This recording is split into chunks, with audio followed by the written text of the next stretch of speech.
الحمد لله رب العالمين، والصلاة والسلام على سيد المرسلين وعلى آله وأصحابه أجمعين، أما بعد. إخواني في الله، بفضل الله وعونه نحن نعقد اليوم الحفلة الثالثة للمباحثة العلمية بإذن الله تعالى. فأنا أدعو الأخ عبد القوي حمزة أن يأتي ويقدم ما لخصه من مطالعة كتاب الإسلام وأثره في الحضارة وفضله على الإنسانية لسماحة العلامة الشيخ أبي الحسن علي الحسني الندوي رحمه الله رحمة واسعة، فليتفضل مشكورا.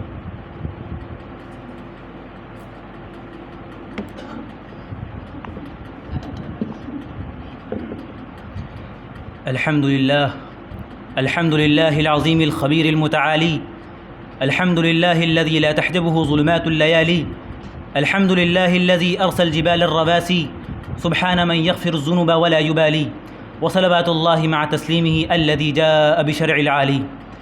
بسم الله أبدأ، وبسم الله أنا أسير، إلى الله المنتهى وإلى الله المصير. مما يتجلى لنا واضحا أن هذه الحفلات العلمية والورشات التربوية التي تعقد في الأوساط العلمية لها دور مهم في صقل المواهب الكامنة وتنمية القدرات الخامدة. أيها المدرس الكريم وإخوتي في الدروس والدين، نور الله مساءكم. لم أتعرف على فن التلخيص من قبل، فاستفسرت عددا من الأساتذة فأرشدوني إليه. بتوجيهاتهم وفي إرشاداتهم لخصت هذا الكتاب: الإسلام وأثره في الحضارة وفضله على الإنسانية. طبعه أولا مجمع الإسلامي العلمي بندوة العلماء في سنة 500 و400 وألف. مؤلف هذا الكتاب هو الداعية العظيم والمفكر الإسلامي الكبير العلامة الإمام السيد أبو الحسن علي الحسني الندوي. هذا الكتاب مجموعة من المقالات التي قدم المؤلف عددا منها في المجلس الوطني للثقافة والفنون والآداب التابع لوزارة الإعلام في الكويت حول الموضوع الإسلام والحضارة الإنسانية. وذكر المؤلف في هذا الكتاب 10 فصول مشتملة على معطيات الإسلام الهامة التي لها الدور الأكبر في توجيه النوع البشري وإصلاحه وإرشاده ونهضته وازدهاره، وهي كالتالي: عقيدة التوحيد النقية الواضحة، مبدأ الوحدة الإنسانية والمساواة البشرية، إعلان كرامة الإنسان وسموه، وهلم جرا. وتناول هذه المجالات التي ظهر فيها تأثير الإسلام الجذري والثوري مجالا. بداية ألقى المؤلف الضوء على سعة هذا الموضوع وعالميته قائلا: إن موضوع الإسلام وأثره في الحضارة موضوع واقعي حيوي، ليس وثيق الصلة بالبعثة المحمدية ورسالة الإسلام وتعاليمه فحسب، بل بباقي الحياة وحاضر الإنسانية ومستقبلها ودور الأمة الإسلامية في بناء الحضارة وتوجيهها كذلك. وكذا عد المؤلف تحليل الحضارة تحليلا كيماويا من أصعب العمليات وأدقها. والمؤلف إذا افتتح فصلا أذكر على سبيل المثال عقيدة التوحيد النقية الواضحة، بين أولا ما له من أهمية، وأنه مأثورة من مآثر رسول الله صلى الله عليه وسلم ومنته الباقية السائرة في العالم، ثم يسيطر الأضواء على ما لحقه في الديانات القادمة قبل الإسلام من الانحلال والاستهتار، ومن ثم ما منحه الإسلام من التقدم والازدهار، مدعما بالآيات القرآنية وأحيانا بالأحاديث النبوية.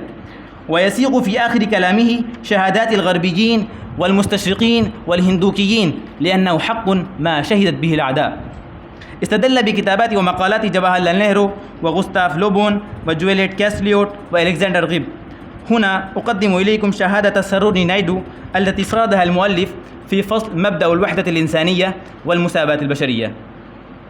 تقول بلبل الهند سروجني نايدو معترفة بعطاء الإسلام الحضاري: إن الدين الإسلامي كان الدين الأول الذي دعا إلى الديمقراطية وعمل بمبادئها، فلا يرتفع صوت الأذان من منارة مسجد إلا ويجتمع من يريد أن يعبد الله، فيجتمعون في الصف 5 مرات ويركعون أمام الله على صوت التكبير، وتتجلى المساواة الإسلامية في أروع أشكالها.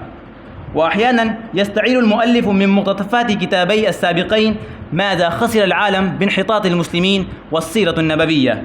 وراجع المؤلف لكتابه هذا إلى كتب تاريخية علمية أدبية من العربية والإنجليزية والهندية يبلغ عددها إلى 50 ونيف. وأخيرا ليس آخر، أدين لهذا الكتاب بأنه علمني كثيرا وأفادني وافرا، منحني أجمل تعبيرات ووهبني أروع أسلوب وأعطاني أسلم فكر، وزودني الشوق إلى التتبع للكتب الأخرى التي سجلت على هذا المنوال. كما لا يفوتني أن أقوم بواجب من الشكر والامتنان لكل من أكرمني بمثل هذه الفرصة الذهبية الغالية من الأساتذة المكرمين وجمعية الإصلاح وأعضائها. وأختم مقالي هذا بما ختم المؤلف بحثه التاريخي والتحليلي لأثر الإسلام والبعثة المحمدية في الحضارة الإنسانية، وهو يقتبس من كتابه السيرة النبوية على صاحبها ألف سلام.